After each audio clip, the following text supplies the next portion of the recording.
سعودی عرب کے گلے شکوے دور کرنے کے لیے پاکستان کی مسلح افواج کے سربراہ اور پاکستان کی premier agency intelligence agency ISI کے ہیڈ جو ہیں یعنی کہ فوج کی پوری قیادت جو ہے وہ سعودی عرب پہنچی ہے اور وہاں پہ مذاکرات ہوں گے۔ نارملی یہ مذاکرات جو تھے یہ ویکنڈ پہ بھی ہو سکتے تھے، بلایا جا سکتا تھا جتنی کہ ماضی کے اندر محبتیں رہی ہیں، لیکن ویک ڈیز پہ بلانا، ورکنگ ڈیز پہ بلانا اس بات کا انڈیکیٹ کرتا ہے کہ جو بھی باتیں ہوں گی آفیشیل ہوں گی، آن دا ریکارڈ ہوں گی۔ اس سے پہلے سعودی عرب نے پاکستان سے اپنے ادھار دیے گئے $3 ارب میں سے $1 ارب واپس مانگ لیا، جو کہ حکومت پاکستان نے ہمیں بتایا کہ انہوں نے چائنا سے پکڑ کے دے دیا۔ اب اگر چائنا کی بات کریں تو چائنا جو ہے وہ ملک ہے جو بائی دا بک چلتا ہے، ایک ایک آنا، ایک ایک پیسہ لکھتا ہے، اس کے مقاصد کی تشریح کی جاتی ہے اس ڈاکومنٹ کے اندر، یعنی کہ اگر آپ چائنا کے ساتھ کوئی ایگریمنٹ کرنے جا رہے ہیں تو ان کی ڈاکومنٹیشن بڑی ڈیٹیل ہوتی ہے کہ پڑھتے پڑھتے آپ بوڑھے ہو جائیں۔ اگر اتنی ڈیٹیل کی ڈاکومنٹ ہوئی ہے تو اس کا مطلب ہے کہ یہ معاملات جو ہیں کافی عرصے سے خراب تھے، اور یہ شاید اس وقت سے خراب تھے جب پاکستان کے وزیر اعظم کو سعودیہ کے حکمران نے اپنے چلتے طیارے سے لا دیا تھا نیچے، یعنی کہ اتار دیا تھا، اور بنیادی بات یہ تھی کہ ہمیں امت مسلمہ کی قیادت کا جو ہے وہ شوق چرایا تھا، تو انہوں نے کہا کہ یہ شوق اگر آپ نے پورا کرنا ہے تو اپنے خرچے پہ کریں، ورنہ امت مسلمہ کے لیڈر جو ہے وہ ہم ہوتے ہیں، یعنی کہ سعودی عرب نے کہا۔ اس کے بعد ہماری طرف سے کوئی شاید سنجیدہ کوشش نہیں ہوئی، ادروائز سعودیوں کو جو ہے وہ منانا کتنا مشکل ہو سکتا تھا، ٹوٹلی اس سے کٹی کر سکتے ہیں، اور اب جو حالات ہو گئے نہ اس کو ٹوٹلی جفی ڈال سکتے ہیں، تو ہم کہاں پہ کھڑے ہوں گے سر؟ کیسے دیکھتے ہیں آپ؟ ہاں جی، بات یہ ہے کہ یہ ہم کو بہت پہلے سمجھ لینا چاہیے تھا کہ سعودی عربیہ جو ہے وہ اپنے آپ یا اپنے طور سے کوئی وہ ایک پاور نہیں ہے، وہ پپٹ ہے، اور سعودی عربیہ ہمیشہ امریکہ کی پاکٹ میں رہا ہے، اور امریکہ جو ہے وہ ہمیشہ سے زائنسٹ اور اسرائیل کی پاکٹ میں تھا۔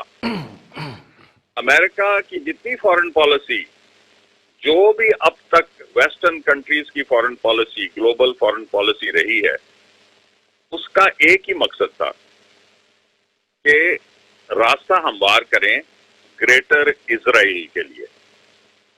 یہ جو کانسیپٹ ہے گریٹر اسرائیل کا، یہ آپ دیکھیں گے جس طرح مڈل ایسٹ کے ملکوں کو تباہ کیا، اب یہ جو UAE کا اکارڈ ہوا ہے یہ بھی گریٹر اسرائیل کا ایک حصہ ہے۔ اب آپ اپنی اینمی کو یا تباہ کر دیتے ہیں آن دا گراؤنڈ، یا اس پہ فائنینشیل کنٹرول اپنا لے آتے ہیں۔ اب UAE ایک فائنینشیل ہب ہے عرب ورلڈ کا، اس کے اوپر سارا اب زائنسٹ فائنینشیل سسٹم جو ہے وہ حاوی ہو جائے گا۔ تو یہ سعودیہ جو ہے اور ان کی تو کوئی اپنی سے نہیں ہے، اس لیے پاکستان جو ہے وہ آئی ڈونٹ تھنک وہاں سے کچھ کروا سکے گا یا کہہ سکے گا۔ ہاں البتہ یہ ہے کہ جس طرح ابھی ہمارے دوست کہہ رہے تھے کہ ہم obviously چائنا کے کیمپ میں ہیں اور رہیں گے، لیکن اتنا آسان نہیں ہے، کیونکہ ہمارے ملک کے اندر اس وقت IMF بڑی اسٹرانگلی انٹرینچڈ ہے۔ IMF صرف ٹول ہے ویسٹرن فائنینشیل سسٹم کا، اور وہ ہمارے ملک میں انٹرینچڈ ہے اس وقت، تو اتنا آسان نہیں ہوگا کہ ہم جی وہ پیسے آ جائیں گے اور سی پیک ہو جائے گا اور چائنا جو ہے وہ اس کے کیمپ میں ہم ہیں۔ وہ obvious ہے، ہم دراصل پھنسے ہوئے ہیں، ہم لیکن حبیب الرحمان صاحب وہ جو انیاں پڑی ہوئی تھیں، جو ہم گنتی کے بغیر جو ہمیں ڈالر آتے تھے، ٹرمپ کہتا ہے ہم نے 34 ارب ڈالر دیے ہیں، ہم کہتے ہیں آپ نے 18 ارب ڈالر دیے ہیں، درمیان کا فرق نہیں مل پا رہا ہمیں، تو یہ چائنا کی طرف سے تو انے واہ نہیں آتے پیسے، وہ تو ایک ایک پیسہ، ایک ایک سینٹ، ایک ایک پائی گن کے دیتا ہے اور واپس لے، کم سود پہ لے، زیادہ پہ لے، لیکن واپس پوری گن کے لیتا ہے۔ سر وہ انی تو نہیں پڑنے لگی نا جو پہلے پڑی ہوئی تھی امریکہ کے معاملات میں؟ بالکل آپ نے صحیح کہا، یہ میں یہی کہہ رہا تھا دراصل کہ وہ اتنا آسان نہیں کہ جی اب خوشحالی آ جائے گی، چائنا کے کیمپ میں ہم جا رہے ہیں اور سی پیک بہت پیسے آئیں گے، ایسے ویسے کوئی نہیں آئیں گے۔ ہاں ٹھیک ہے، آپ کی پراسپیرٹی، آپ کی ڈیفینس اور ان چیزوں کا خیال رکھا جائے گا، لیکن جو ویسٹرن طریقہ ہے جہاں وہ نوٹ چھاپی جا رہے ہیں $100 جو ہے وہ صرف چھپ رہا ہے, اس کے کوئی بیکنگ نہیں ہے, گولڈ کی بیکنگ نہیں ہے, صرف ان کی طاقت ہے, فوج ہے, تو وہ چھاپی جاتے ہیں اور جہاں مرضی دے دیں, ان کا کوئی فرق نہیں پڑتا انہیں. آن دی ادر ہینڈ اب ہم اس وقت اس پوزیشن میں ہیں کہ ہمیں اپنے بہت محتاط ہو کے چلنا پڑے گا, بیکاز دیکھیں ڈالر ڈی ویلیو ہو رہا ہے. یہ کیا وہ کہہ رہے ہیں جی, حکومت کہتی ہے جی اکانومی ٹرن اراؤنڈ ہو گئی ہے, سب سے زیادہ ریمیٹنس آئی ہے پچھلے مہینے میں ہسٹری میں. تو بھئی اگر اتنا زیادہ ڈالر آیا اور اتنی زیادہ فورن ریمیٹنس آئی ہے تو پھر روپے کی ویلیو کو قدر کیوں گر رہی ہے, یہ سوال ہے نا. چلیے میاں سیف الرحمان صاحب ہم دوبارہ آتے ہیں, حبیب الرحمان صاحب دوبارہ آتے ہیں آپ کی طرف, بٹی صاحب کی طرف چلتے ہیں. تو بٹی صاحب پیری بھی نہیں پینا تو جفی بھی نہیں پینا, لیکن دونوں کام جڑے نے نا وہ بیک وقت کرنے نے, یہ کیویں ہو سکتا؟ صاحب ہاتھ پھیلا کے, اچھا ہاتھ پھیلا کے کھڑے ہو جائیں. ہاں اگر وہ ڈرائیوری نہ کریے, آپ منہ بند کر لیں, منہ بند کر لیں. بات یہ ہے رئیس صاحب کہ ہماری فارن پالیسی اس 2 سال میں ہے کہاں پہ. ہم نے ہر اس دوست کو ناراض کیا جس نے ہمارے مشکل وقت میں کام دیا. بھول جائیں کہ سعودی عرب تھا یا ایران تھا یا چین تھا, جو بھی تھے, ہم نے ان کو ناراض کر لیا. ہم نے ترکی کو بھی ناراض کر دیا, ترکی اور ملائیشیا کو بھی دونوں کو ناراض کر دیا, جس کے کانفرنس بلا کے بیٹھے رہے, ہم پہنچے نہیں. ہمیں اب بات یہ دیکھیں, ہم جن کے لیے اس کانفرنس میں نہیں گئے وہ بھی ہم سے ناراض ہو گئے. ہم سے عقل مند کون ہوگا یار. جی اب بات یہ ہے کہ تھوڑا سا اس میں معمولی سی میں آپ کو ہسٹری تھوڑی سی 30 سیکنڈ میں سمجھا دوں کہ 14 مئی 1948 کو اسرائیل بنایا گیا. 2002 میں عرب لیگ کا ایک اجلاس ہوا کہ جی اسرائیل اور فلسطین کا جو کانفلکٹ چل رہا ہے اس کو سالو کرنے کے لیے عرب لیگ کے جو ممالک ہیں اس کو مان لیں.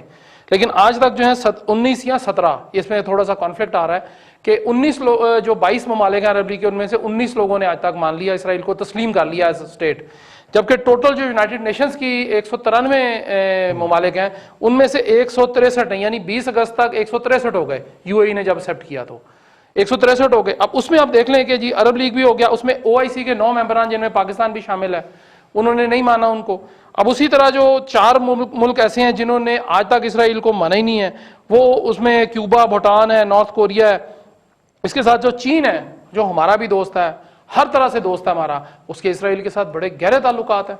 انتہا درجے کے تعلقات ہیں, اس کے باقی لوگوں سے بھی تعلقات ہیں, ایران سے بھی آپ دیکھ لیں, آپ کے سامنے انڈیا کی چاہ بہار انہوں نے کیا کیا چائنا نے. یہ ہوتی ہے ڈپلومیسی. میں یہ قطعا نہیں کہہ رہا, میرے کہنے کی مراد یہ قطعا نہیں کہ ہم اسرائیل کو تسلیم کر لیں, چونکہ وہ تو ہمارا پاسپورٹ نہ ہم اس کا مانتے ہیں نہ وہ ہمارا مانتا ہے. 19 ممالک آج بھی ایسے ہیں, 15 ممالک سوری, جو اسرائیل کا پاسپورٹ نہیں مانتے ہیں بالکل بھی. باقی ملک مانتے ہیں سارے پاسپورٹ, لیکن آپ ممبرشپ دیکھ لیں تو 30 سارے لوگ رہ گئے ہیں پیچھے, جن میں عرب ممالک کے لوگ ہیں, اور ہم پاکستانی جو OIC organisation of Islamic countries ہیں اس میں کچھ لوگ ہیں 5-7 جو رہ گئے ہیں وہ نہیں مانتے. ہم نے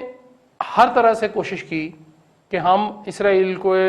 پیچھے رہیں, ہم اس کانفلکٹ سے دور رہیں. مجھے بتا دیں کہ ہم کشمیر کا مسئلہ جو ہمارے بالکل پہلو میں پڑا ہے, ہم انہیں اس کے اوپر کیا ڈپلومیسی کی ہے. ہم چوتھے محلے جا کے اسرائیل کے ساتھ اور فلسطین کے ساتھ کیا ڈپلومیسی, ہم صرف بیان تو دے سکتے ہیں نا, بیان ہم نے وہ بھی نہیں دیا, وہ بھی دیا تو الٹا دے دیا. اگر سارا کچھ ہی ہمارے سپہ سالار نے کرنا ہے تو مجھے بتا دیں پھر اس سیاسی حکومت کا کیا جواز رہ گیا پیچھے. ایک پیج پہ ہے نا آپ, نہیں ایک پیج پر رہیں, لیکن پھر سیاسی بندہ ساتھ جانا چاہیے تھا نا جی, جس نے یہ کام حرکت کی ہے اس کو ساتھ جانا چاہیے تھا. the reason is کہ آپ ایک کام کرتے ہیں, اپنے دوست کو ناراض کرتے ہیں, اور اس کے بعد ایک اور دوست آتا ہے بیچ میں, وہ چاہ کے صلح کراتا ہے. ایک بات طے ہے کہ ہمارے تعلقات اب اس طرح نہیں ہوں گے سعودی عرب سے جتنے ہمارے ماضی میں رہے ہیں یا تھے. وہ ڈیفینیٹلی یہ خلیج سی آ جاتی ہے, جب آپ کے کچھ غلط فہمی پیدا ہو جاتی ہے تو یہ خلیج رہتی ہے آپ کے اندر. اب اس میں ہم وہ خلیج جو ہے جو پیدا کرنے والے صاحب ہیں وہ قومی اسمبلی میں بولتے ہیں آج کل ماسک پہن کے, اور خدا را آپ کچھ دوست اور دشمن میں کم از کم تمیز کر لیں, آپ کس کے اوپر بول رہے ہیں.